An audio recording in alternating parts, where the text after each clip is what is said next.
I'm here live on a Friday night. A couple minutes to set up here.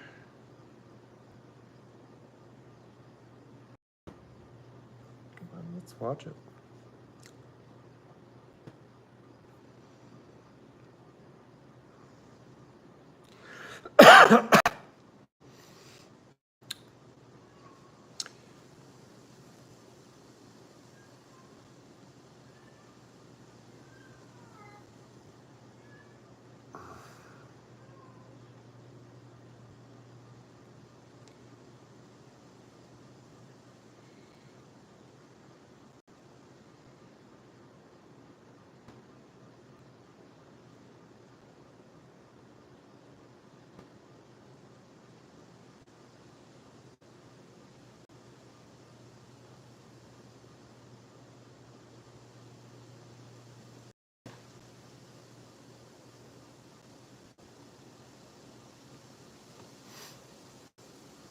All right, got that going.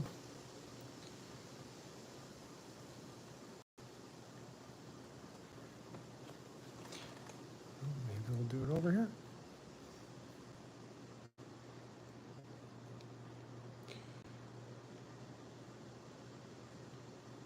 Why you no look? Sounds awesome. Okay, see you soon, Mr. Osgood. No, no.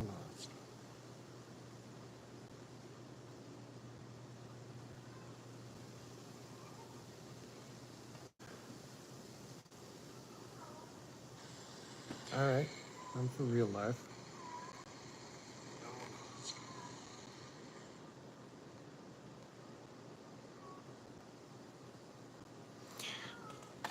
All right.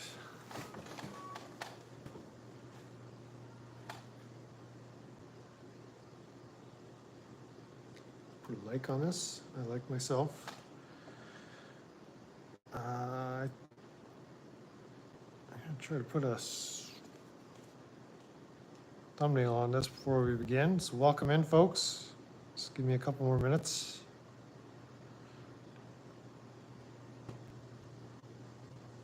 How do I do that from here? Probably can't. Let's see. Maybe I can edit. No. Let's try this. I was thinking I'd do another outside stream, but it's gotten pretty windy out there.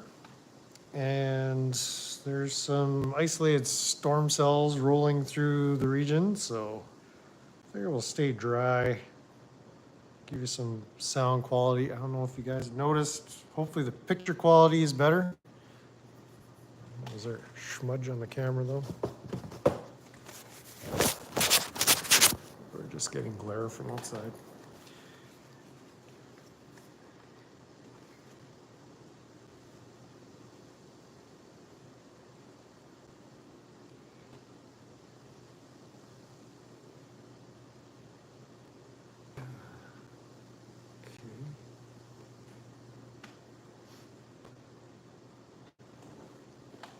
See if it shows up here.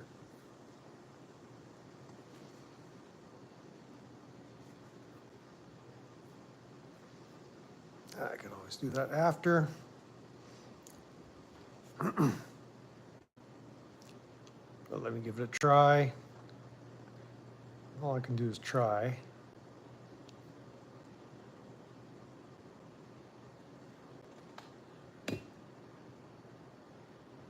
Oh yeah. Okay. I can't put a picture thumbnail up yet. Okay, but we'll give it a title.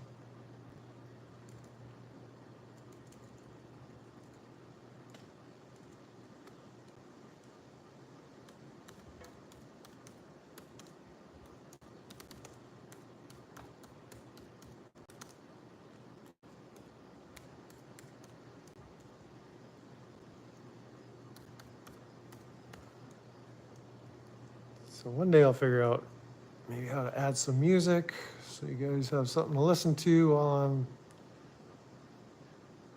stumbling around with this stuff.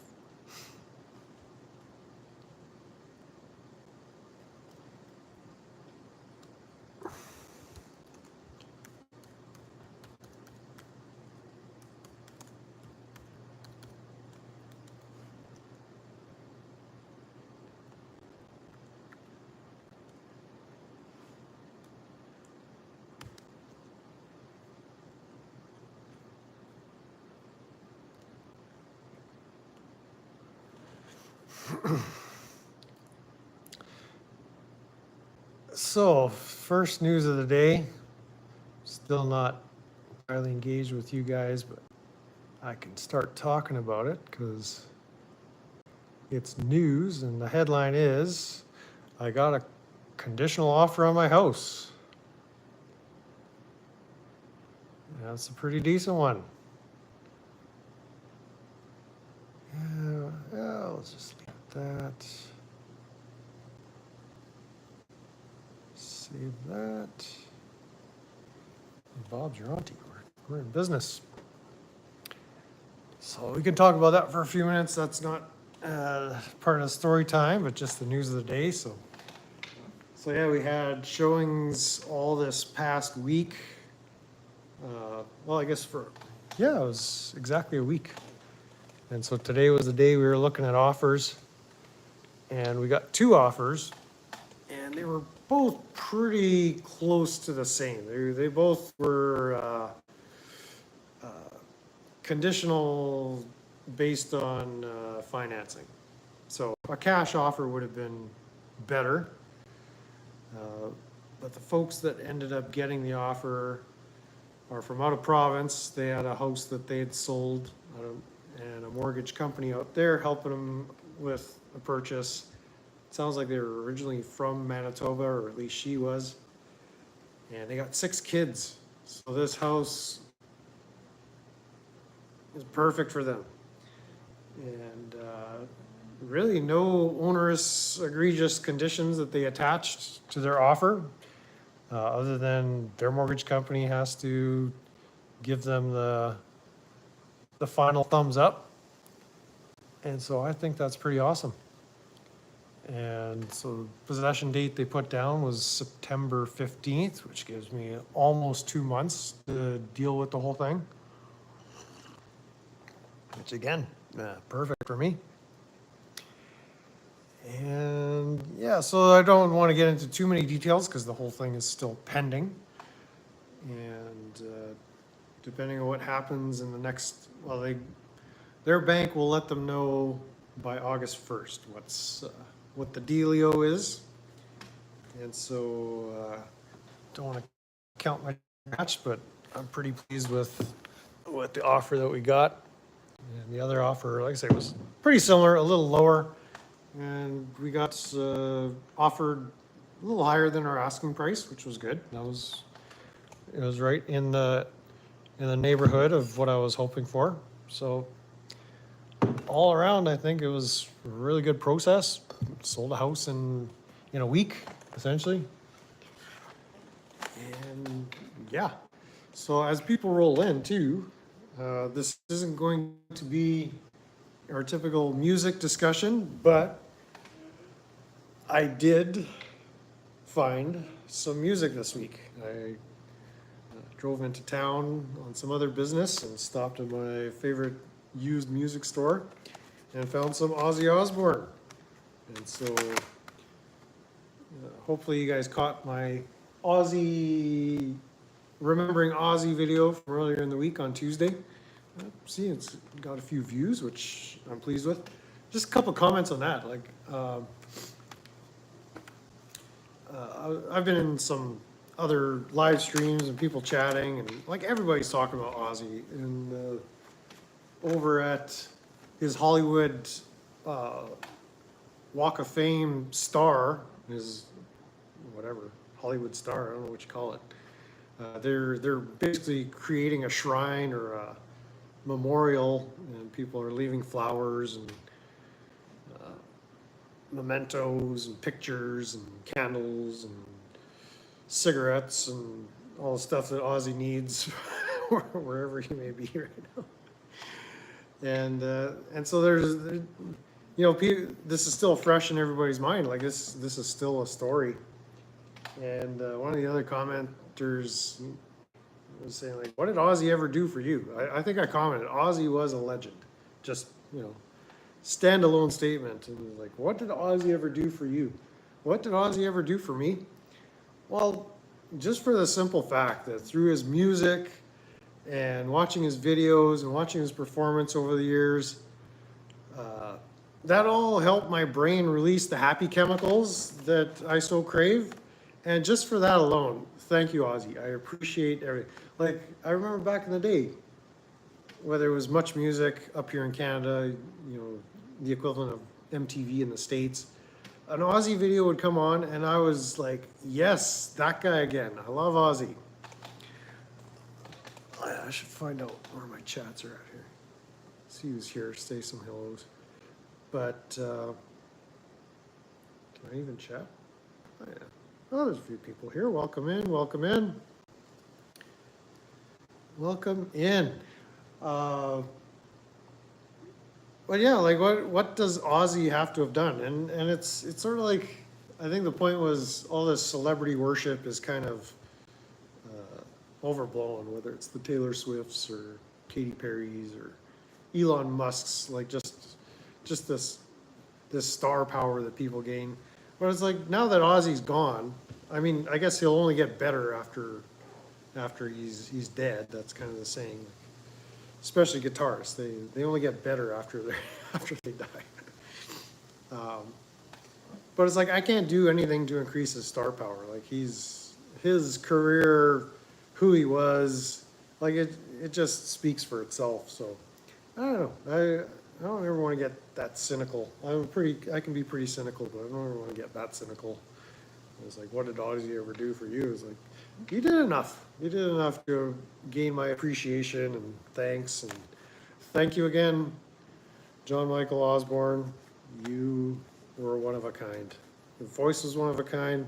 I saw Andy Edwards' response a few days ago. I was like, what did this guy have going for him? Like, nobody tried to copy him, like copy his singing style or his lyrics or his, but he was a pioneer. Like incomparable, uncopyable. People loved him. I mean, what more can you say? So, I think there was something else I was going to say about Ozzy, but this is, I found No Rest for the Wicked. I never had this CD growing up. I found Osmosis. I've given both these a listen to. They're pretty good. I mean, I'm familiar with some of the songs on No Rest for the Wicked. Osmosis was fairly, I Just Want You, I think, is the only track I really, Perry Mason, I remember hearing that on the radio as well. So there's a couple that I'm vaguely familiar with. And then there was this one, The Ozman Cometh. It's actually a compilation. I was trying to find information on this on Wikipedia. It doesn't even really list this as part of his discography, but some good tracks on here. And what was really interesting, there's the first two songs are Black Sabbath and War Pigs.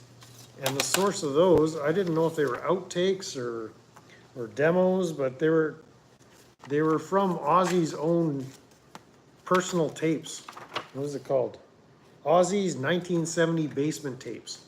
And it just sounds raw and gritty and Black Sabbath-y. So there's some really good tracks on this one. And then I found this one too. I just bought this for nostalgia's sake. It's not Ozzy, obviously, but Permanent Vacation was this album I had on cassette. And this was one when I was 16 years old and we all first got our driver's licenses. That was what we listened to cruising around town just looking for trouble. And so that one I just bought for nostalgia's sake. I'm not particularly fond of Aerosmith like I was back in the day, but other than that, it'll just stir up some old memories. Maybe help me go look for some new trouble. I don't know. remains to be seen. So welcome in, Jody, Mr. Osgood. Always good to see you both.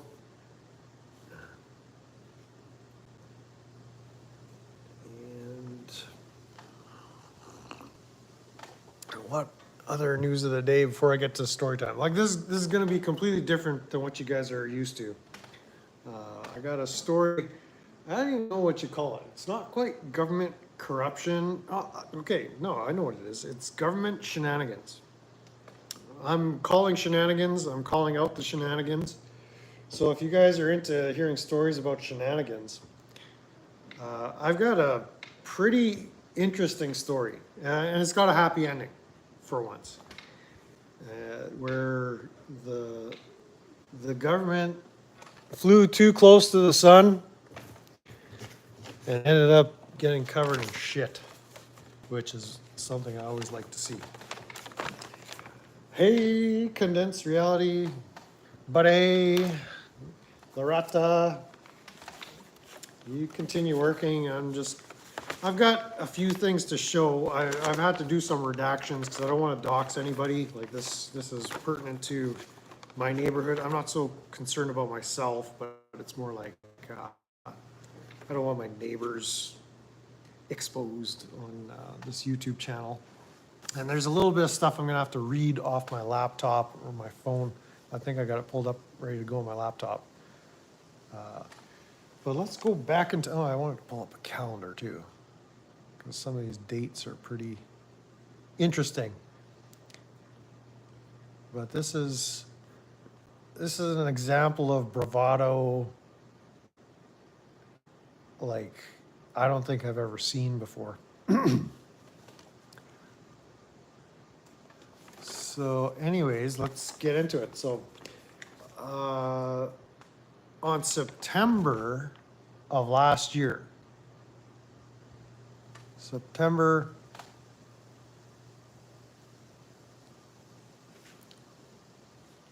23rd. So my neighbor got this public notice dated September 9th of a public hearing happening on Wednesday, September 25th. So she got it on Monday, September 23rd, and she showed up at my place just around lunchtime, literally in tears and borderline hyperventilating. Is like, did you hear about this? And it's two older ladies, two sisters that live a couple doors down from me. And I'm like, no, what's going on? She says, this. And I'm like, calm down, what is this? And so this is issued from the municipality of Hanover where we live. And it's notice of a public meeting. And I'll read out. So it's the application PLCU ... number. And the type of application is a conditional use order. And it gives the location, the description, the property owner, and then the applicant, and it's two different parties. And man, I don't know. So it revolves around this, and maybe I should go even farther back in time. That's going to implicate a real estate agent. Well, I think they're implicated anyway. Well, last summer, a property went up for sale just to the north of me here. It's this property shaded in this map. And I went to have a look at it, and I was familiar. I've been looking for more property to buy. Justin, welcome in. Loretta, good to see you, buddy. And so there were showings similar to my house. They were showing the house for a week and then taking offers the following Monday. So I walked over there, met the agent. Immediately she said, well, the house is a tear down. Like it's not worth anything. The people that owned it, they were elderly and they didn't maintain the thing for the last 30 years. I think they bought it she bought it in like 1986 for $25,000, and they just ran that thing into the ground. Like, it was a disaster inside. The foundation was crumbling, like collapsing. The place was a stinky mess. They had like 20 cats living in the house, just stuff everywhere. And I'm like, whatever, this could be cleaned up. It's all fixable, but it's gross. But the value of the land was essentially in the property, which was 40 acres of kind of pristine wooded wildland, really. And so I was interested because it's so close to my place, and I was raising animals. I thought, there's some extra pasture, silvopasture. You can let them graze that wooded area. They'll clean up the underbrush and whatever. If you can make some clearings in there and raise some pigs, or have your chickens over there, or whatever, it's all good, you know. And there's always the potential to subdivide and sell off building lots or what have you. So I went to have a look, and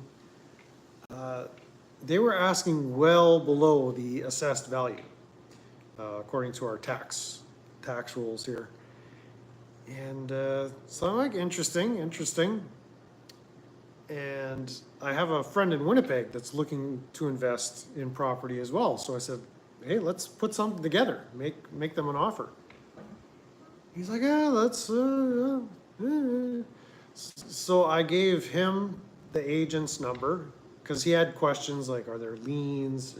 Like very specific questions. Are there any encroachments? You know, easements that we need to worry about? Hydro? I like talk to her. She'll answer the questions because I'm not doing the telephone thing where I'm trying to chase people down. Well, she wouldn't return his texts or phone messages. And what we wanted to know was what was the actual assessed value? And she was just giving him the silent treatment. I'm like, why? So we ended up contacting the agent and saying, listen, we want to make a cash offer. Tell us what the owners will. He said, well, no, you got to just put in your bid and hope for the best. And it's like, well, we'd really like to know what the assessed value is. So my friend was phoning her the Monday where they were looking at offers. They were looking at offers at 6 p.m. He was still phoning her right up to that point. And she said, oh yeah, I got the assessment in my hand. It's such and such dollar. It's like $285,000. He calls me and said, yeah, she said it's 285. I said, impossible. There's no way. It's 40 acres. There's no way, whatever the math was. There's no way they're only paying $200 an acre on that property, you know, plus the house. And as well, there was a nice shop, like you can see on my diagram. There's a driveway, the house up here, and a shop here. And the shop was recently built, and it could be used for something. There's no way. Like the shop was probably worth $100,000 just on its own, and so the rest of the 40 acres, like to be, the municipality would not charge that little for that chunk of land. So I said, she's not giving you the right answer. But how can you prove? So I figured, you know what? I know the owner. I'm just going to text him.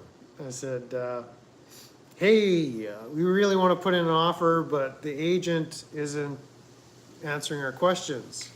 And he's like, oh, what question? And I said, well, for one, we wanted to know what the property assessment is. And so he came back with real figure, which was like 325,000 or something, or 350, or I forget what it was, but it was like the true. I think she told us it was 185, and it was actually 275 or something that he was paying taxes on. And most of it was land, so you know their taxes were very low. But I'm like, that's very interesting. Why did she tell my friend an incorrect value? Did she want us to bid low so that we would not get the sale? Well, it turns out it sold for 325 or something. I can't remember exactly, but or 295 or somewhere in there, somewhere close to the assessed value. You know, it wasn't high or low either way. And just kind of dropped. It's like, okay, we'll wait to see the new neighbors. Well, then my neighbor comes up with this. He says, well, these are the new neighbors. It's, so the applicant on this piece of paper is called Jim's Septic. And it's a local septic hauling service. And it's owned by the reeve of the municipality. So for those of you not from Manitoba, the reeve would be the equivalent of the county administrator if you're in the States. If you're, say, in Ontario, I don't know, if they're called county administrators. It's like there's a region of land that doesn't have any big cities in it, so it's controlled by the municipality, so similar to county office. And it turns out the reeve is co-owner of Jim Septic with his nephew, Lorne. And the Jim is Jim Funk, who's the current reeve. So we're like, what the frick is going on here? So she's like, I don't want a septic service next door to me. And I said, well, nobody would. And so let me read on here. So the intent, what is this application PLCU about? The intent of this application is to allow a contractor's establishment, namely a septic hauler, on a 40-acre parcel zoned AL, in quotes, agriculture limited. So that's kind of a paragraph I'm reading here. Why was this application submitted? Jim's Septic would like to relocate their business and construct a shop on the affected site. Well, the affected site is this whole 40 acres, and it's all bush.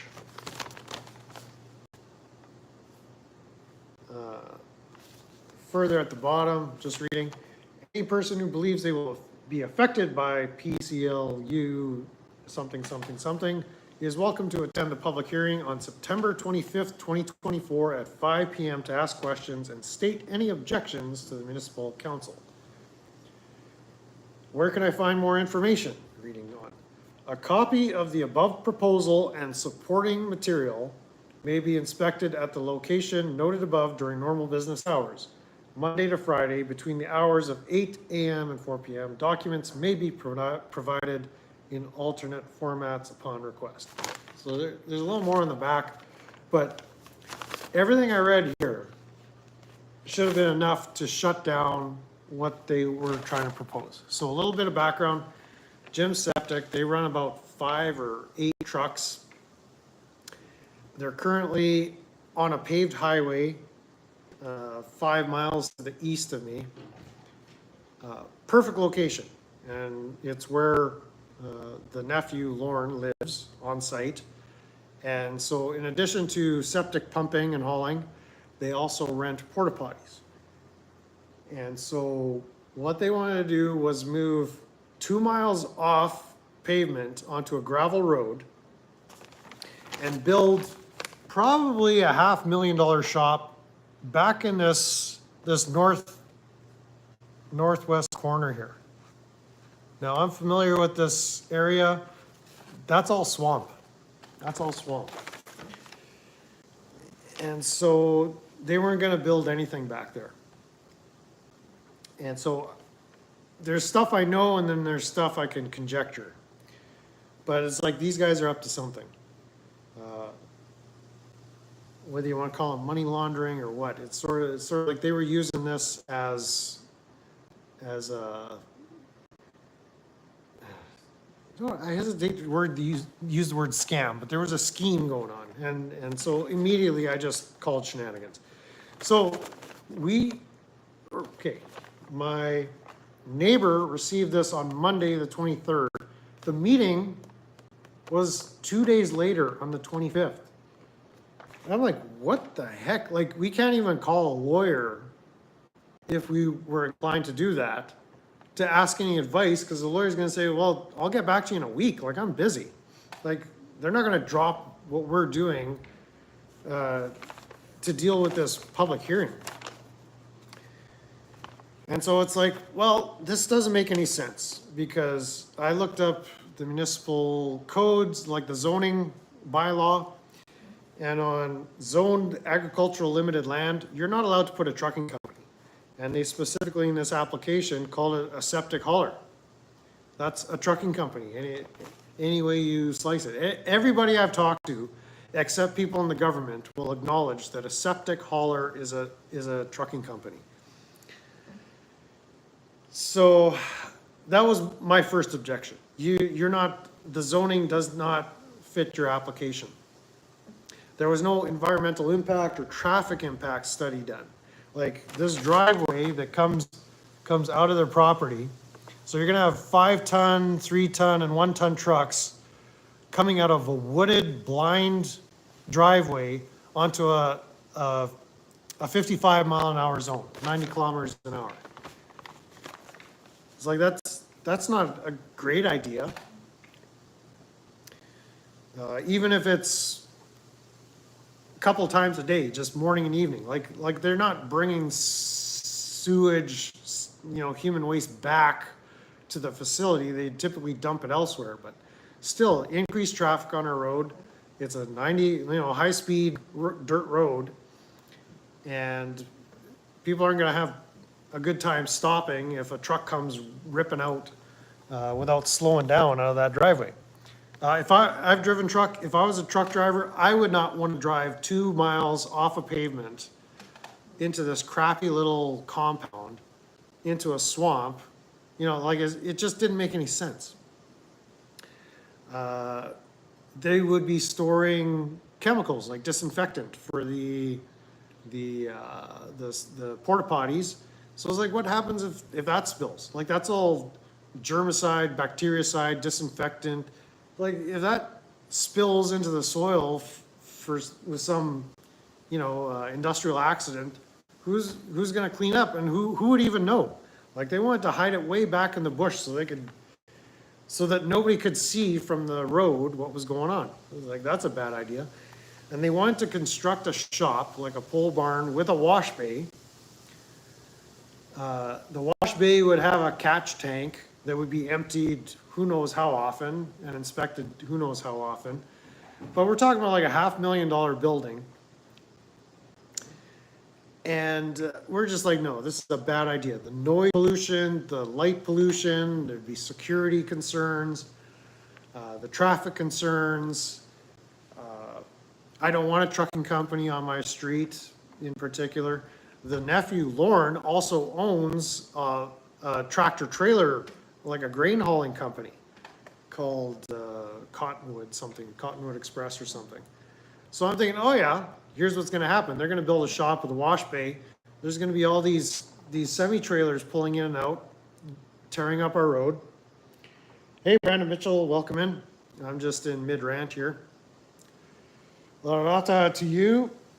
Cheers to whatever you're drinking. I've got coffee, Dr. Pepper, and water. I've already had probably 200 coffees already today. So after this one, I'll only probably have 100 more. We'll see. We'll see. I do want to get some sleep sometime this weekend.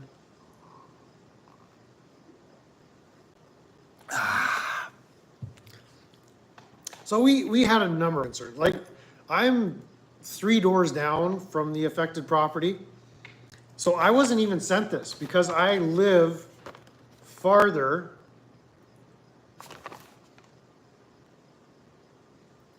than the distance cutoff. So on the back, it's got commonly asked questions. I'll run through these quickly. Why did I receive this notice? As required under the Planning Act, owners of property located within 100 meters or 328 feet of the affected property must receive a copy of this notice. So the people living right next to the property and so on either side and across the road, they all receive notices so the 2 properties to the south were within that 328 feet, but I'm outside that. So I wasn't considered that I would be affected by this because I'm outside of 300 feet. Craziness. Do I have to attend the public hearing? Is the next question. You are welcome to attend the public hearing to make a representation on the matter to be considered. However, you're not required to attend. If you cannot attend but would like to make a representation, the following options are available. Make a written submission by email, fax, mail prior to the public hearing. Contact the planning department.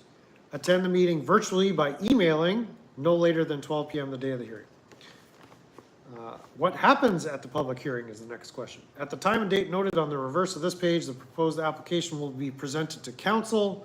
There's about, there were, I think, 8 people on council, including the Reeve,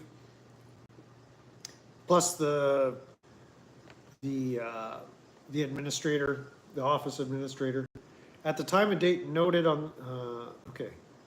Council can ask the applicant questions about their application, and then they will then provide an opportunity for anyone to speak either for or against the application. Please keep representations to no more than 5 minutes in length. So we're like, all right, we're going to this meeting. So me and both my neighbors to the south, to the north of me, we went to the meeting.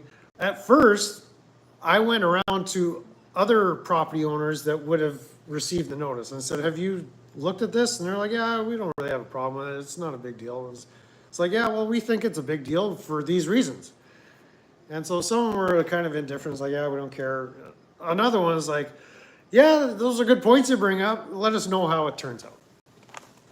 It's like, we can't be bothered. So, likewise, so the two sisters, they were losing their minds. And so we let my other neighbor know. I was like, did you get this notice? Like, yeah, that's pretty short notice. They just gave us 2 days. Like, that doesn't sound right. So that'll play into the story later on.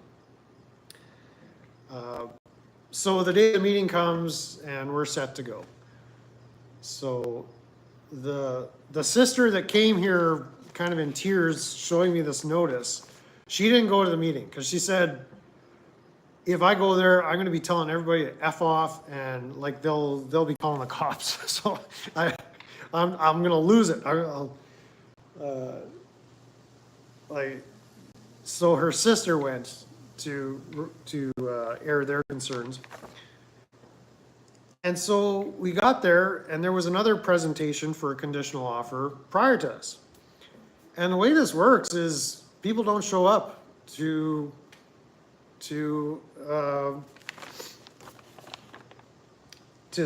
say anything. Like, it's assumed that nobody's going to say anything, that everything that goes on is just everybody's happy with it. So it was almost like they were shocked to see us show up to give our opposing view to this conditional offer. So here's where it gets kind of interesting and real shenanigan-y. So on this application, it says Jim Septic. My neighbor, he went to the trouble of doing a registry, like a corporate registry search, and there's actually 2 corporations listed, I think in the Manitoba registry, that carry the name Jim Septic. One is Jim Septic Cleaning Service Limited, and the other one has a similar name, Jim Septic something. I forget. Like, it's kind of an unimportant detail, but one is controlled by the Reeve, the other is controlled by the nephew. Well, this doesn't specify which one of those corporations is applying. So we brought that up at the meeting. It's like, that's an interesting point. Like, who or what is Jim Septic? Is it Jim Septic Service Limited or Jim Septic Cleaning? It's so ambiguous, right?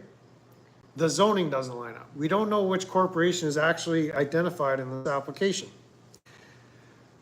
It seems because the the owner of the property is the people that they sold to Jim Septic. The people that bought it for $25,000, they're the ones on the application. So we're thinking they probably made a conditional offer that they'll give them the cash as long as this deal goes through.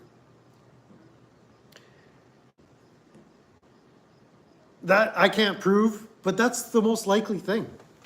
Because why would she put her name on the application? Jim Septic. Well, Lauren or Jim could have put their name on the application. What's more, so I looked up the bylaws. So you're not allowed to have a trucking company on agricultural land or a trucking terminal. And so they've got a DOT account for Jim Septic service. And they specify they are a septic hauler. So I don't care if you're hauling gold bars, septic, or whatever freight. A hauler is a trucking business. And you're putting in no less than seven vehicles that you have registered with the Manitoba Department of Transportation. It's like, that was one of the concerns I brought up. What's more, when you're, according to the zoning bylaw, when you're doing a conditional use application of this nature, you need supporting documents. You need site drawings. You need engineers, consultation. You need something. This is all they had. A square drawn on a piece of paper. We're gonna build something somewhere on this property. And they did in the meeting specify the northwest corner, but we left there. Okay, here's another interesting thing. This notice was published on the RM of Hanover's website under their public meetings, I believe. What else was published was the actual administrative review, which approved the application before we even had the meeting. So I'm going to read this to you. Like this was posted at the same time as this notice. And so the application number, the location, the applicant, Jim Septic, and the owner, they're listed at the top of the page. And so background, Jim Septic has or is in the process of purchasing a 40-acre parcel located northeast of this location.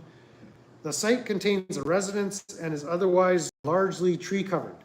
They have proposed constructing a new shop to locate their business at this site. The nature of their work would see the site primarily being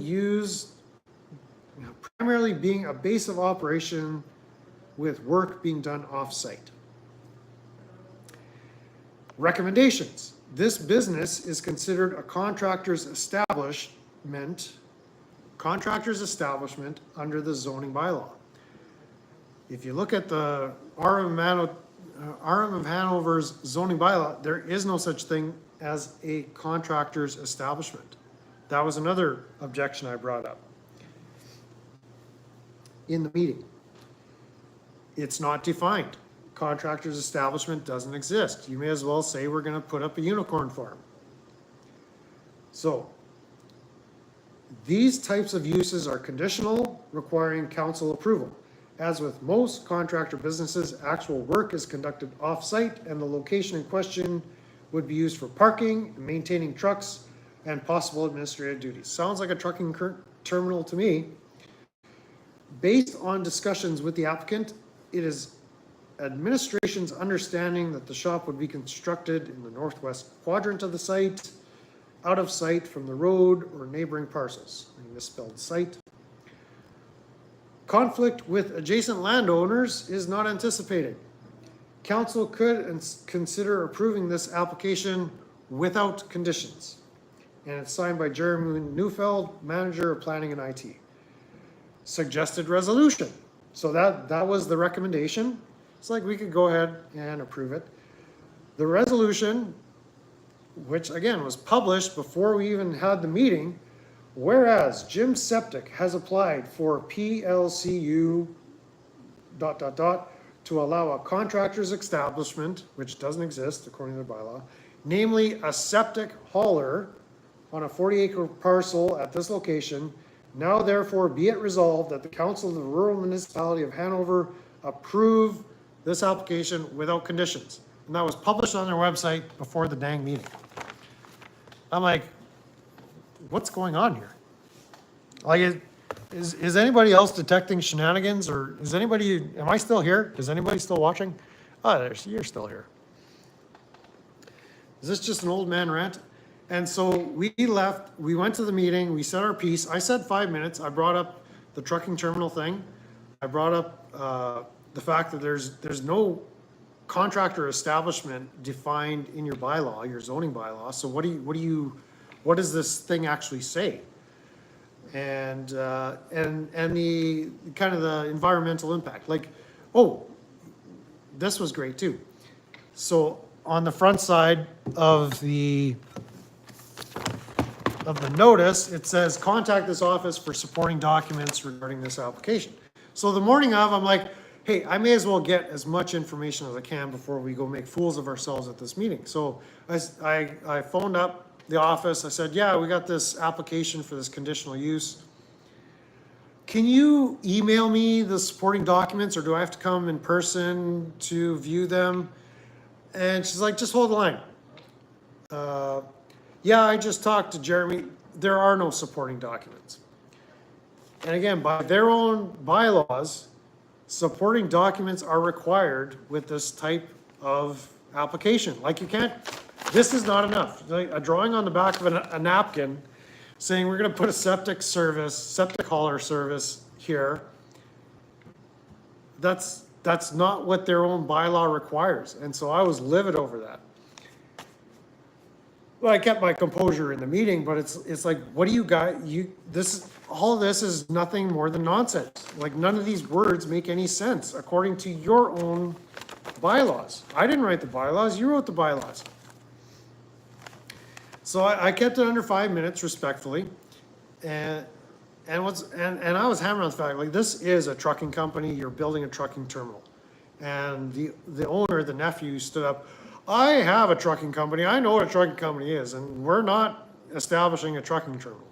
It's like, I don't care what your opinion of what you're doing. It's like, by definition, you're calling yourself a Jim Septic hauler, as a septic hauler service, you're a trucking company. Like, you've got a DOT profile, if it looks like a badger, smells like a badger, quacks like a badger, it's probably a badger, right? Bites your balls like a badger. So I'm like, you guys are just jerks at this point. So then my neighbor got up and he brought up the point that we don't know who Jim Septic is. Can you specify who Jim Septic is? So to Jim Funk, the Reeves credit, he recused himself during the meeting when it came time to vote on this matter, because obvious conflict of interest. And so the co-chair of the meeting stepped in and chaired the rest of the vote. Sounds like a headache. Well, I told you a few days ago this is a long story, so I didn't want to tackle it that day. Today I got a little more energy, so we'll see how long this takes. But the headaches were just beginning. So my neighbor got up, said, I have a problem that I don't know who Jim Septic is. It may as well be Jody Shillow Septic or Brandon Mitchell's. Like is this an avatar, or, you know, like, you need to specify who we're dealing with, because we don't know what's going on. Like, say we wanted to pursue legal action. If we tried getting a cease and desist or an injunction against Jim Septic, well, that would go nowhere. Or against the municipality. I guess we could get an injunction against the municipality, but it never came to that, fortunately. So just shenanigans, straight up, inside out, backwards and forwards. Like, it was so frustrating. So he spoke his piece, and then one of the ladies, the sisters, she spoke her piece, and she gave like this impassioned appeal to their compassion, like, this is gonna disrupt my whole operation. Like, we've got this little hobby farm. It's gonna create a great inconvenience to me with the additional noise and traffic and the smells and the, like, we don't want this. Like, we're old. We moved out here to get away from shit like this. We moved out here because it's so quiet. I moved out here because it's so quiet. It's so peaceful. We don't want this. And like, you could see the council members just snickering to one another. It's like, who's this crazy old lady? Like, somebody tell her you're wasting your time. And she went on for like 20 minutes. And then the owners, they had a chance to answer. And even then she went on and on and on. Like, she made them work overtime that day. Like, she probably took over half an hour, maybe 45 minutes. Just like, and kept repeating herself. Like this is not good. Like, we're not happy. Like, we're worried. Like, we're old. We don't want to have to deal with this. Like, this is a shitty thing you guys are doing. It just fell on deaf ears. Once she had done talking, okay, let's put it up to a vote. They voted unanimously, passed. Boom. No discussion. Just, anybody second the motion? Yep. Done, gavelled, approved. Well, it already was approved on their website. The meeting was just a formality. We just went there to waste our own time talking into the air. The things that we said did not penetrate their ear holes to the point where it reached their brains or their hearts. And so I'm like, I'm calling shenanigans on this one. Like, this is the clearest cut case I've come across. So it's like, let's get it on. So we went out of the meeting, dejected. Like, what just happened? Like, they're just gonna do what they want to do. It's like, oh no, they haven't heard the last of it from us. Like, we're not gonna take this sitting down. So then started the process. Okay, I contacted the province, the government of the province of Manitoba. I want to hear from them, from the Department of Transportation. Define a trucking company for me. Because I was convinced we had them on that. Because this place is not zoned for a trucking terminal. And they're putting in a trucking. None of the definitions they tried to meet in their bylaw lined up with what they were trying to do on this application. There's such thing as a contractor facility or a contractor service. But that would be like if you were doing heavy construction, like road paving, an excavator service, if you were installing sewer lines and things like that. That's not what they're doing. They're a hauler. And so those types of businesses, you need conditional approval, but a contractor establishment doesn't exist as worded in their bylaw. It does, and so I looked at the city of Winnipeg, which is, just for guidance. How does the city of Winnipeg handle contractor establishments? Well, they actually define a contractor establishment. It's not the same as a contractor service, but it's a contractor establishment. And those are limited to only industrial zoned areas, not commercial, retail, agricultural, only industrial, because of the potential for light pollution, noise pollution, odors, nuisance. Like, to me, this is a nuisance business that they were putting up. And so they keep those in the appropriate areas, namely industrial parks or industrial zoned areas. In Steinbach, the nearest, even in town where I'm in, there are industrial zoned areas. That's where a business like this should be. They wanted to put it on this pristine woodland. Craziness in agricultural zoned area. So we're like, this doesn't add up. So The Department of Transportation, they ended up forwarding my inquiry to the Department of Municipalities. So there's a Ministry of Municipalities and a Minister of Municipalities that oversees all the various municipalities within the province. They said, yeah, we understand you got an issue with Hanover. What's going on? So I told them basically the whole story I told you. I said, they're doing everything shady. Nobody, like everybody I talked to, not a single one of them would be happy if a septic service moved in right next door to them. And I'm sure you wouldn't either. And she's like, yeah, I wouldn't. I wouldn't appreciate that either. And so it went back and forth. I told the whole story and she's like, you know what? And so it was over a number of calls that probably lasted close to 2 hours. She's like, you know what? They did everything by the book, according to the Municipalities Act. And he recused himself from the conflict of interest, so we can't really get him there. Even though we can't define who Jim's septic is on the application, even though it smells like a rat, no pun intended to Loretta, even though it smells fishy, even though it stinks to high heaven, it's a shitty situation literally with the septic, there's nothing we can do. They've essentially met the bare minimum of what they can do, but here's what you guys can do. They've applied for use of this property for a septic service, and that's, if they try to do anything outside of that, meaning if they try to subdivide or try to open a secondary business, or if they want to bring their trucking company trucks and wash their own trucks, all they're allowed to do is septic hauling and their porta potty business. That's all they're allowed to do. They're not allowed to rent the house. They're not allowed to rent the shop out. They're not allowed to rent anything. Oh yeah, another part of the septic, the porta potty rentals, that's a retail business. Again, according to their zoning bylaw, not my, I didn't make the rules, I didn't make the laws, they made the laws. According to their laws, you're not allowed to operate a retail business on agricultural land. During the meeting, I brought that up to the administrator, the office administrator. I said, like, you're doing this in a way that violates your own bylaws. It's like, there was any number of ways. Like, we do this all the time.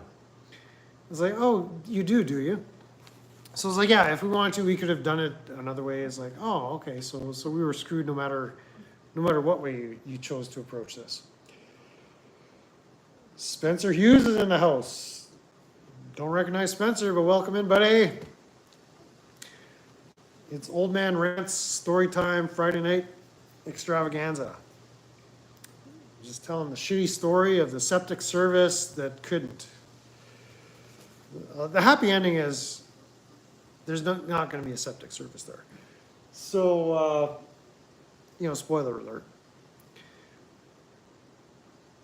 But they kind of gave me the key to this. It's like, I knew they were going to try to do something else.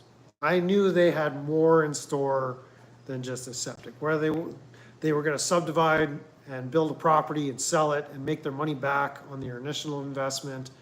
But or if they were going to, like think about it. They were going to put a 500,000, maybe more shop. By the time you got the engineers involved and then have to fill that whole back area, like the whole land would have to have been raised probably 4 feet or higher. So that's a lot of fill to haul in. That's not free. All the bush that would have been needed to clear, that doesn't just happen. You would have to call in a logging crew to do that. So machinery kind of just pounding the ground there. The noise, the pollution from that, the nuisance, big trucks rolling up and down the road.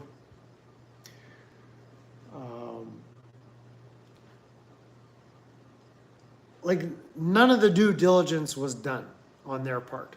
And it says by the time an engineer comes in here, looks at this place, he's going to give you a $75,000 bill before you even put a shovel in the ground. And he's going to be laughing at you the whole time, thinking, what kind of idiots am I dealing with here?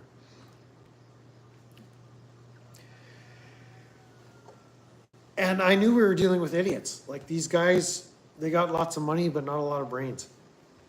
And there's a reputation around as the way they do business. I'm not gonna go into that because I don't wanna get into trouble over that, but, they have a reputation, let's put it that way. Cause there's other businesses that they're involved in, so. But we went, we went pretty much all through last fall. I had my conversations with the province, and basically, they've covered their asses as far as we can't make them stop what they're doing legally. We acknowledge that what they're doing is a dick move, and as much as I'd like to drop the hammer on them, there's nothing I can do to step in until they try to do something more beyond what they proposed. So it's up to you guys to police them. The second they want to do, if they want to open a lemonade stand, you let us know and we'll step in. Because as far as we're concerned, they're only going to be authorized to have a septic business there. It doesn't even specify, you know, even if they wanted to rebuild that house, I would have given them a hard time.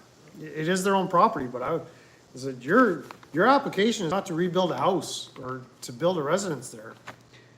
It's to build this septic service. So I would have been jumping down their throats every opportunity. So I shared the information with my neighbors and the province is no help at this point to get them to stop, but here's how it's gonna end. They're gonna find out it's gonna cost them triple, quadruple, quintuple what they thought to build what they want here. It's a bad idea all around, and they're just gonna end up going away. And Brent was right. I got news a couple of weeks ago, or no, it was maybe a month ago. There's a guy not far from here I buy feed from. He said, I got some news for you. Jim Septic won't be hauling anything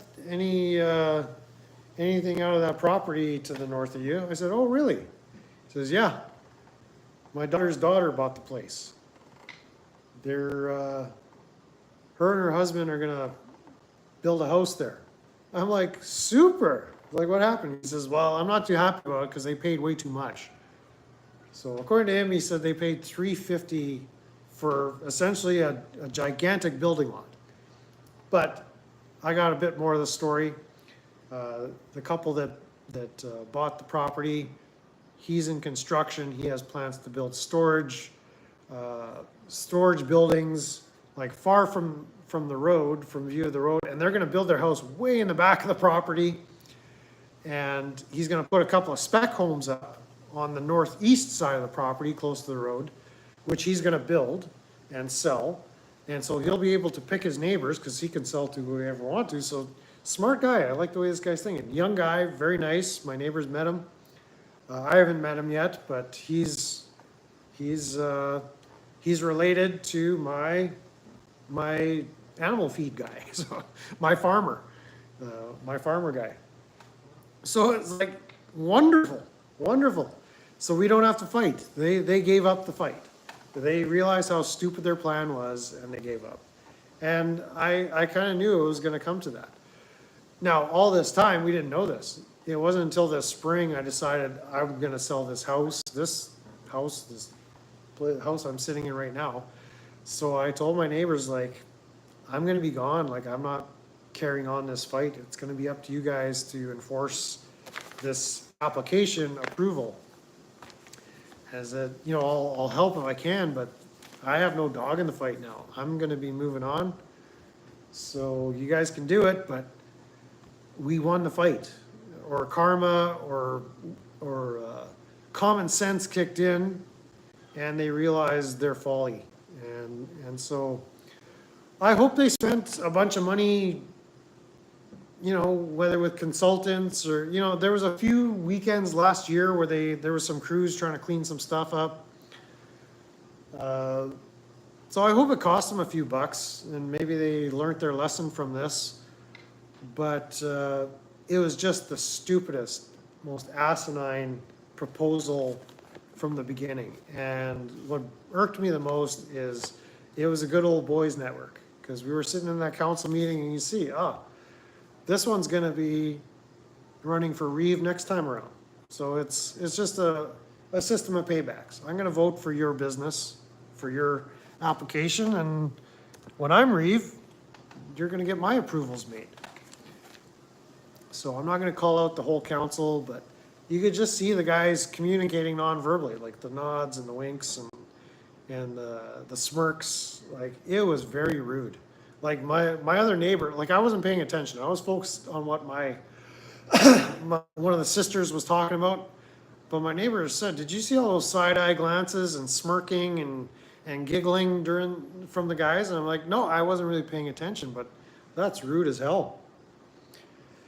And like that's the quality of people we're dealing with. And every one of those guys, I guarantee you, they're showing up at church on Sunday morning, giving their offerings, being a pillar of the community, representing. But I tell you, it's about what they can get. It's about what they can get. It, like, just reading, not reading the body language, but just getting a read on people's, like, these guys are not here to help us. They're not here to listen to us. They're here to help Jim Funk, who's sitting in the chairman's chair. And they know if they do Jim a favor today, they can look forward to favors in the future. And that was the takeaway. So if you want to fight City Hall, like this is saying you can't fight City Hall, I was willing to take the fight further, but once I determined I'm not going to be here, it's no longer my fight. And that was part of my, I didn't move because of that, but it's sort of, I would have tried to fight more if they had put up more of a fight, or I would have been breathing down their necks, most certainly. Hey, Dad's in the house. Welcome in, sir. Came in from chores. You're a good man. Them chores got to get done. I got my chores done early, so the animals wouldn't be bitching, whining, complaining the way I am right now. But these people, you could just see it on them. Not nice people. These are not people I would want to associate with. But again, the face they put on, well liked in their community, admired by all, faithful churchgoers and contributors to the community, but it's all to get more favor, more favors, more influence, more power. That's the only thing I took away. And it's like, I would never want to be sitting in one of your guys' chairs. I don't know how you guys sleep at night. You totally, this is just me, this is my opinion, this is YouTube, my channel, I say what I want. It's like, you guys have no respect for me. You're all just a bunch of dirtbags. But, happy story. I got the news from my farmer feed guy, came home, was like, I can't wait to run over and tell the ladies. I went over there. It was kind of later in the evening, like 9 o'clock. So, or no, it was middle of the day. It's like, I'm so glad I caught you at home. I got the best news for you. Jim Septic is no longer going to be building any kind of bullshit processing facility here now or ever. And they just about fell out of their chairs. And so it was high fives all around and celebrations, and yeah, this is what's happening. There's a young couple moving in. They got a young daughter, like a 2-year-old daughter or something like that. Probably gonna have more kids. Like, they're gonna build a house, a nice house. It's the kind of neighbors you want, not a shit hauling company with a bunch of idiots at the helm running the place. And they were just overjoyed. And I was so glad to bring them that news. And so I see not a lot of commenting. You're all just hanging on my every word. A lot of shady characters out there, a lot to go to church, are the ones to watch. Yeah, I'm a Christian, but I'm an unchurched Christian. I think I said in one live stream, I'm one of those cowboy Christians. Love God, love your neighbors, at least the ones that aren't trying to kill you, and be kind to animals, and, do unto others, yada, yada, yada. That's it. Simple gospel. Very simple gospel, very easy way to live. Treat people good, treat animals good, honor God. But the church folk, yeah, you gotta watch for them. But we were told, ravenous wolves will come in looking to devour the flock of God. And that's what I'm seeing in the church for the last, as long as I've been part of the Church of God. I've been in and out of churches. I've seen too much shenanigans in the church, and I'm not going to call it out. That's up to God to deal with that. I'm not the Holy Spirit. I'm not God's sword of judgment. But in this government thing, they weren't gonna get silence from us. And like I say, you almost see their jaws drop open when they realize we were here to protest this application. It's like they weren't used to seeing that. It's like that had never happened before. They usually are used to getting stuff done without any resistance, without any flack, friction, nothing. Because again, this is kind of it's not a closed community, but there's a lot of Mennonite here, and they are somewhat closed. I'm an outsider to the community. They selectively do business with themselves, preferentially over outsiders. And I don't want to be an insider necessarily.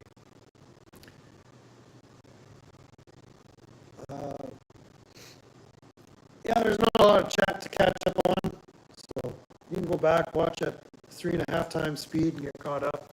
I think I'm going to end this fairly soon. We can have some discussion right away, but you can go back and listen to the whole story. I'm not going to talk about the story time indefinitely. If there's some things you guys have questions, I can answer. Some go to church to hide their meanness. Yeah. I worked at Kroger Deli on Sundays. I had church people cuss me out. Yeah, that used to be the worst thing, the worst testimony. People go to church and then go for dinner at Perkins afterwards and just treat the staff like shit. It's like, wait a minute, half hour ago you were hallelujah, glory to God, bless your brother or sister, and you go out into public and the real world and you treat people like garbage. Like, no, that's not cool.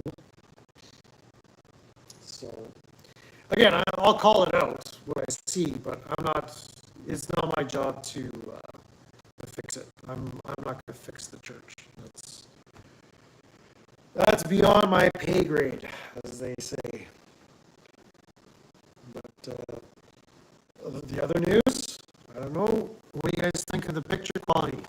This is being live streamed on an iPhone 14 Plus with an actual operating system that's compatible. I can download apps now. Those other phones I had, I think they were from they're iPhones, so they must have been from the 2000s. But I could barely run anything on it. I kept getting notices like, by the way, did you know that none of these apps are supported on your stinky little phone? It's like, yeah, I know. Can I just watch some YouTube videos? Okay, we'll let you watch YouTube videos. My iPhone would chug into and start gasping and backfiring, and finally it would let me watch a YouTube video. The next one is the laptop. This laptop is pretty much close to being a brick at this point. So there's some cheap used ones I've been scouting online, but it was nice to get this piece of technology that I'll be able to use for quite some time. So you'll have to give me your feedback on the sound and picture quality. Shit, I didn't even pick the quality. I'm probably 44 or something. Whatever. We'll figure this out. But anyways, it's got a honking good camera on it. I don't know if I'm streaming in good quality, but if I could, I would, or next time. Next time I'll check the settings. I didn't check the settings, I just went live. I was so pleased that I didn't have to try to start the live 7 times to make it work. So it worked on the first dang try. So anyways, yeah, my coffee's almost done. I'm ready for a step outside, have a smoke. I think I've lost 10 pounds in the last in the last month and a half, just being busy and living off caffeine and nicotine. There's not been much more calories besides that.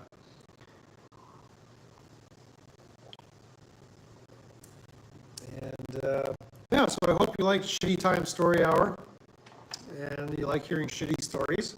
That was the shittiest story I could think of. But yeah, the happiest ending. I couldn't be happier. But yeah, you gotta watch these guys like a hawk. And oh, I'm not done the story. Notice how we only got a couple of days notice. This arrived in my neighbor's mailbox on Monday, September 23rd. It was dated. It left their office September 9th. So the Hanover office is 15 miles away from me. The way the mail works in our area, or the way the mail works, probably most everywhere, but for local mail, like within the province, the mail would get picked up at the Hanover office. It would go to Winnipeg the same day. It would be processed there within 24 hours. It would be postmarked, so there would be a digital imprint on the back of the envelope, meaning it had gone through the Winnipeg processing depot, and then it would have been on a truck delivered to our post office in town here the next day. So no more than 36 hours, or maximum 48 hours. Like if for some reason it got picked up right at the end of the day in Hanover and unloaded in Winnipeg. So this notice, if they printed this on the 9th, mailed it on the 10th, let me pull up the calendar again.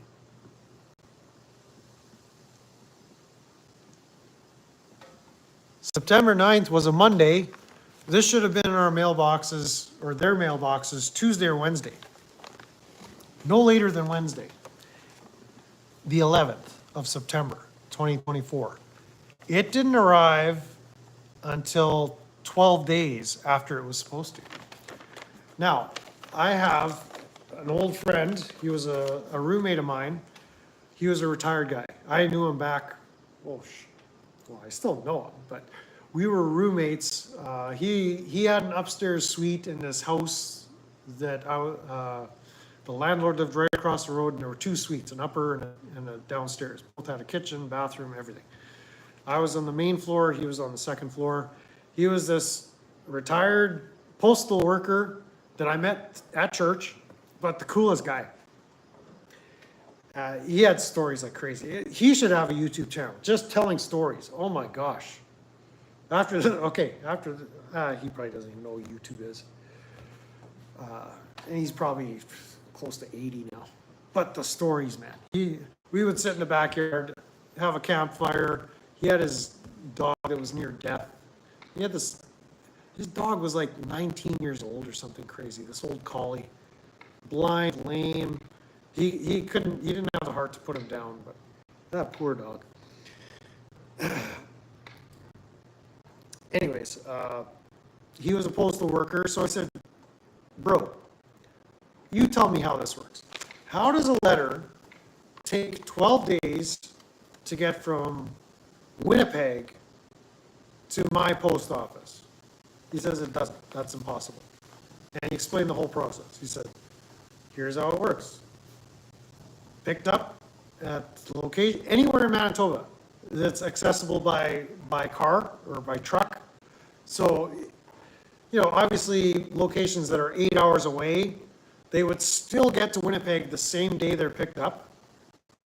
And then, that's about, there's, depending, I guess, how the route is, but say Flin Flon, Manitoba, or Thompson, you could reach by car, but they would still arrive back in Winnipeg to be processed within the same 24-hour period, let's put it that way. And then from there, by truck, they would arrive as soon as the truck is loaded and can drive out there. So I'm less than an hour from Winnipeg. Hanover office is less than an hour from Winnipeg. There's absolutely no reason. He said the only explanation is someone in the post office held these notices until the Monday.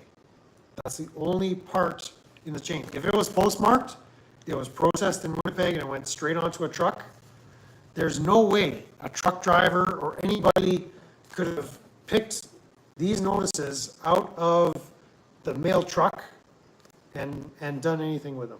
It had to have happened, the delay had to have happened at the post office in town. And I said, well, how does that work? He says, well, you can't do that. Like, that's against the rule. That's against the law. That's like felony something. So I'm like, okay, so we're sitting on some juicy information. Like, it's hard to prove, but I don't know if the lady working behind the counter is related to the Funks. I don't know if there's a conflict of interest there. Be interesting if we decide to find out or did an investigation. But he said there's absolutely no way that letter sat somewhere for 12 days. It should have been in your post office, because part of the bylaw is when they're doing these conditional applications, it has to leave the municipality office within a certain amount of time. Now, what happens after it leaves, that's not up to the municipality. But like I say, unless you were in collusion with somebody within the postal system, and it couldn't be in Winnipeg, it couldn't be anywhere between Winnipeg and our post office, it had to be at our post office that held up the mail. My mind is like what the hell are, these guys are not only dumb, idiotic, crooked, but they're crazy. Like, they're getting the postal workers involved now. So again, we didn't follow up with that. If it came to it, I would have done a hard press on what's going on in our post office here. Why is our mail not coming to us in a timely manner? We want answers. This, if we had 2 weeks to prepare for this, maybe we would have called a lawyer. Maybe, or at least we would have asked the lawyers, like, is there anything here? Is there something you could do for us? We might not have hired them, but we might, it's like, what's your opinion on this? But we were literally given 2 days to prepare. And I think the information we came up with was enough to stop this, but there was no stopping it. Like I said, they published the approval before we even had the meeting to approve it. Before they even voted on it, it was approved. So shenanigans. I've never seen anything like this. This was so bizarre to me. I was glad to see it with my own eyes. And I would have carried on the fight if it got more intense, but thankfully I didn't have to expend the energy. That was, they let it out after church. The local postmaster goes into his office every day with a large wheeling of mail. He documents every piece of mail, people on the list, including the information contained. The postmaster has X-ray vision. Across as people have complained of the delay time. Yeah, well, like I say, we had the hard evidence. We had the post date on the back of the envelope. It's like, what did you guys do with this envelope? Because Winnipeg didn't do anything with it. They did their job. Who are you going to throw under the bus here? Oh, it's the Reeves' cousin? You don't say. Oh, okay. Or his wife? Like, I don't know anybody who works in the post office. I don't know their names. Like, I don't know people in town really. I just live here and be a grouch.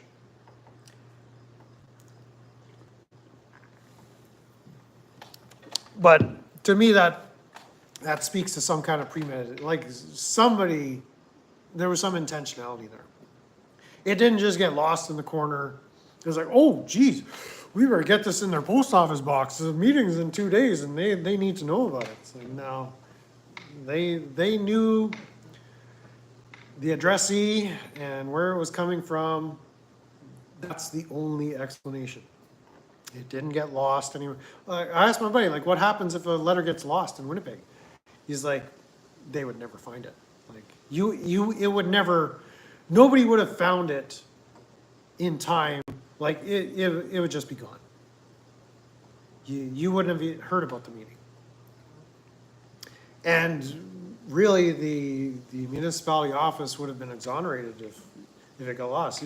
He told me a story, like, they were switching over the conveyor system, and so they had contractors working during the night shift when he was working, and so they were pulling apart equipment, and they had to relocate the conveyor sorting system to a different floor.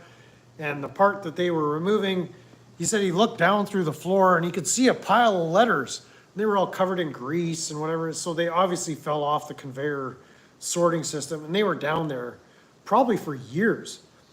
And so he went down there, grabbed all these letters, and they were all yucky and slimy and, you know, just soiled, and went to his supervisor, like, what do I do with these? He's like, chuck them. Like, they don't exist. Like, those aren't getting delivered. They're done. So into the trash they went.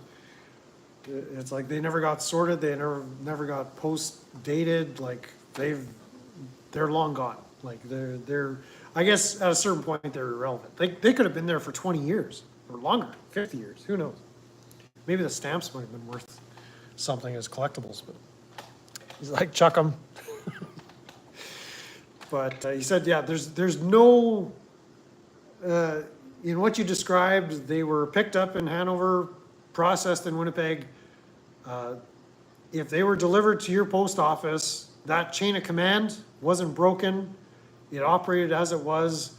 The chain of possession occurred in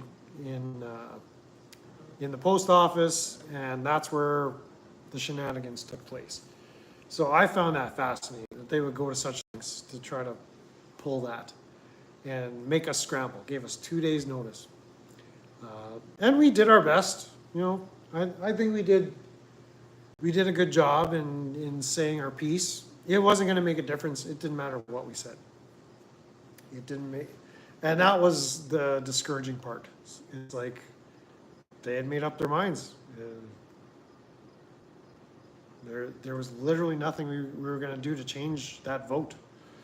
So that was an eye-opener. It's like, oh, you want to play that game? Okay, well, we are going to watch you like a hawk. I'm going to be on you like a dirty shirt. And it never came to that. Let me say, it would have been a fun, just because, you know, sometimes I like to pick up the fight, but fortunately I didn't have to expend a bunch of energy. I could put my energy on other things, which I had other things to focus my energy on. But there you go. That was the detail of the Shytty story. I found, like, wow, they went to that much trouble. They literally held our mail back. You dirty bastards. It's like, not looking good for you. I mean, yeah, keep paying your tithes and your offerings, and bless you, brother, bless you, sister. That's not how you want to be doing shit. That ain't gonna hold up. That is not gonna hold up. That's not a threat, that's just the truth. The universe will recompense.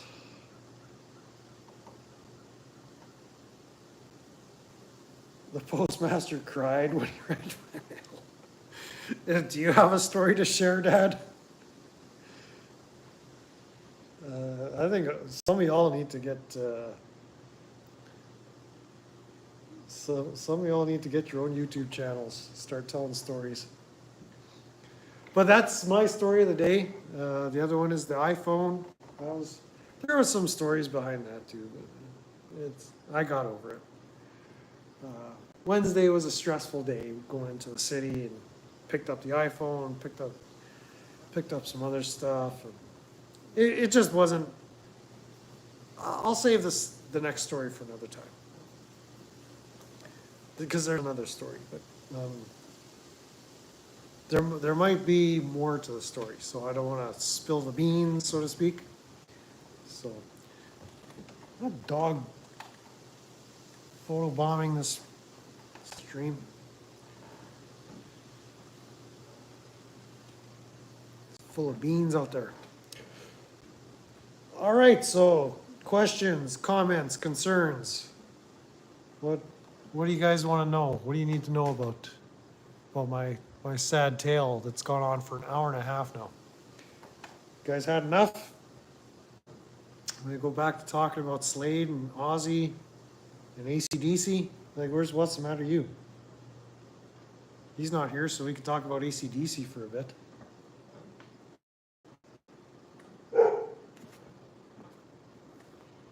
Hi. Stories could make a soap opera. I've been sitting on this for a while. Like I said, maybe I should have waited until I actually got moved from here. Like, I'm not worried about any blowback. Do your worst. I know these guys are idiots. Just the way they've handled this whole thing. But I didn't want to dox my neighbors or stuff, so hopefully I didn't give too much information. But I think it's a crazy, interesting story. And it could have looked a lot different. I'm really pleased the way it turned out. Rad story. Yeah, let's hear your soap opera stories, Jody. Everybody subscribe. I'll put the link to your channel. Sorry I missed the Aussie stream. Yeah, I kind of got choked up there, so it's public. You can go back and watch. I mean, I had a good time. I felt that was a good stream.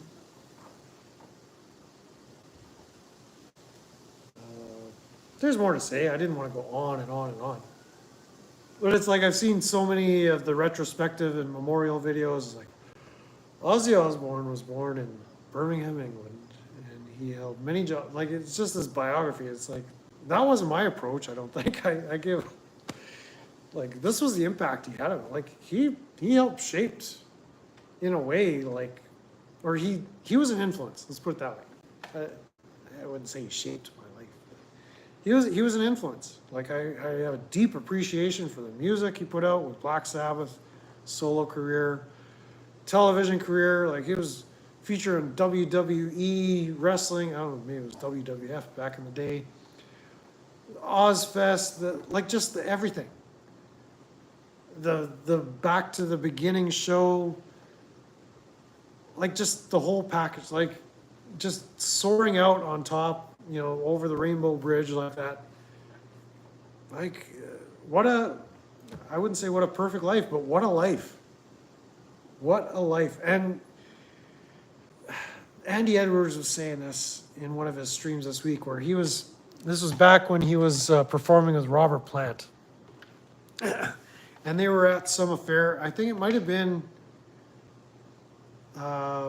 a Black Sabbath reunion concert or something. It was some live performance with these really big names. And Andy was saying, it's like, oh yeah, well, like, these guys, these guys are legends. Like, this is literal life-changing music artists. And Robert's like, really? And Andy Edwards says, well, yeah, like Led Zeppelin, you guys are another, like, just phenomenon in my, the impact on my life. And Robert's like, really? Like, he was fascinated. It's like, me and Led Zeppelin, like, we're that important to you? It's like, we're just ordinary guys, And Ozzy came across just that, what, I'm I did that. I made that much of an impact. Like I'm just this bloke from Birmingham, you know. And yeah, Ed was like, yeah, you, Led Zeppelin, Deep Purple, Black Sabbath, like you were the biggest amongst all of us. Like that, we all just adore you, idolize you. And he's performing with Robert Plant and his band. Priory of Sion, they called it. Priory of Sion, when he was a drummer. And just Robert's reaction is like, that's so strange that you guys would idolize us. It's like, we're just like you. Is kind of, it's like, yeah, we've sold millions of records and slept with hundreds of thousands of women and been everywhere and done everything. But it's like, we're really nothing special, is the way they thought of themselves. And yeah, like that's kind of that's the way Ozzy came across. So whether you were watching the Osbournes or seeing them on television interviews, the late night show circuit, radio interviews, and like I was saying during the live, for the last month, actually last 2 months or longer, 3 months, I've been going back and seeing all this stuff on YouTube, you know, radio interviews that Ozzy did, and little clips, and especially since the Back to the Beginning show, I was finding more stuff being, you know, on the Jimmy Kimmel show, or the this show, or the that show, and it's like, it's not I'm a fan of those shows, but it's like Ozzy, he just comes across, like his humor was always like spot on. He always had the perfect line, the perfect response. Even in the Osbournes, I haven't seen much of the Osbournes, but there was a clip I saw the other day, and it's like his responses and reactions are just sublimely funny. Like his sense of timing is just perfect. And I think a lot of those Birmingham blokes have got that. You know, Andy Edwards certainly has that. But just a delight to watch. It's like, this is a real dude. I'd want to sit in the pub and share a pint, or, you know, share some time over a pint and my coffee or a Dr. Pepper with this guy. He's just that down to earth. And so that's really what I appreciate about some of these guys. You know, they just don't have that attitude that I'm the superstar. You know, come worship me, because that's out there too. But there's a lot of humility out there, a lot of just sincerity, integrity. People just, it's like, this is our passion. We're here to make music. Ozzy, he just wanted to go on stage, clap his hands, run around the stage, yelling, heck yeah, go crazy, and smile and have a good time and give the audience a good time. Like, that's what it was all about for him. It was, make some noise, go crazy. I'm not gonna do it full volume. I've been trying to get my Ozzy imitation, but I don't want to wreck the speakers on this new phone I got. So Ozzy and his wife were a cute couple. They were a strange couple, yeah. Back in the 60s and 70s, music was the best. Our formative years, listen to records with your friends. Yeah, I'm glad my formative years weren't the 90s and 2000s. Like, in the 90s, I was already drifting away from popular mainstream music. You know, the cement had dried through the 70s and 80s music. Some late 60s, but the formative stuff was the 70s, and then the early 80s, you know, new wave of British heavy metal. That era with the Iron Maiden, Judas Priest, and others. Ozzy, certainly.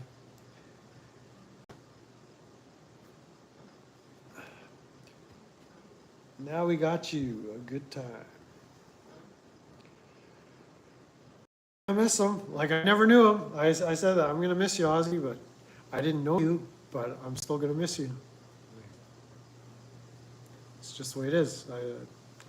I feel like I connected with him in some way, even though, you know, didn't have to meet him in person or correspond with him or even see a live concert. Like, You just get a read of, this is the guy, I like this guy. I'd wanna hang out with him. I'm sure you'd have interesting stuff to chat about. Imagine just sitting around with Ozzy and him telling stories, and you're asking questions like, "Oh yeah, well, you'll never believe what happened to me," you know. And then you're just going back and forth. Like some of these guys, I can totally see doing that. Like Andy Ayers, you know, he had that relationship with Robert Plant. They just sit around and jam and kind of just riff off each other and have a good time, like buddies. Ozzy is one of those guys that would have been so cool, just to spend a bit of time with him. Not hero worship or adoration. It's just you seem like a genuine person. I'd really like to clank glasses with you, you know. So maybe we'll see you on the other side. Doesn't we write a song about that? Anyways, I think we'll wind it down. I bet that would have been a hoot. So, yeah, we're gone on long enough. 100 minutes. Nobody's gonna watch a 100-minute stream of me talking about government shenanigans and Aussie. Nobody wants to talk about Aussie. So we'll do this again real soon. I'll see. Oh shoot, I might be going, taking a trip out to my buddy's cottage this weekend. So maybe if either that doesn't happen because of the weather, or I get back Sunday night, we'll get back together and just hang out sometime on the weekend. Like, I'm not under pressure to get the house ready for anything. Like, the pressure is off. I would have loved to have done more of these live streams in the last 2 months. I just have not had the time. Or if I had the time, guess what? I got no energy. I'm just crashed out.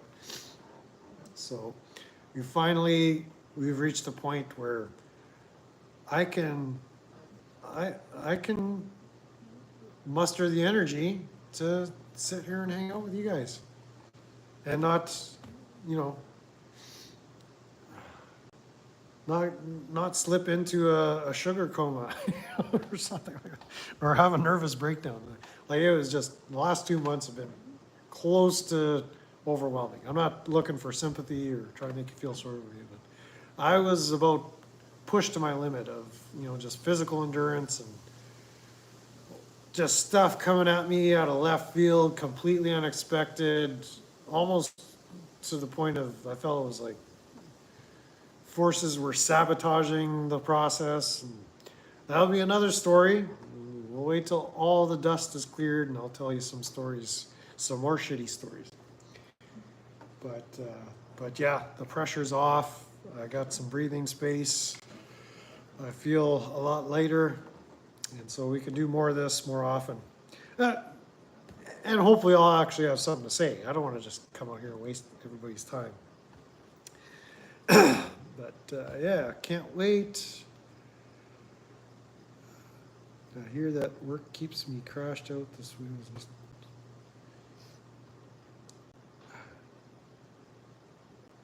Yeah, well, I'm glad you guys all came. I don't even care if you put a like on this, or you share or subscribe or send super chats. This was, again, one of those therapy sessions where I had to get this off my chest because, you know, we've been talking about it amongst ourselves, you know, me and the neighbors, but just publishing it so that people in the world, the rest of the universe knows. It's like, these guys are idiots. And they're not nice people. So maybe that's me being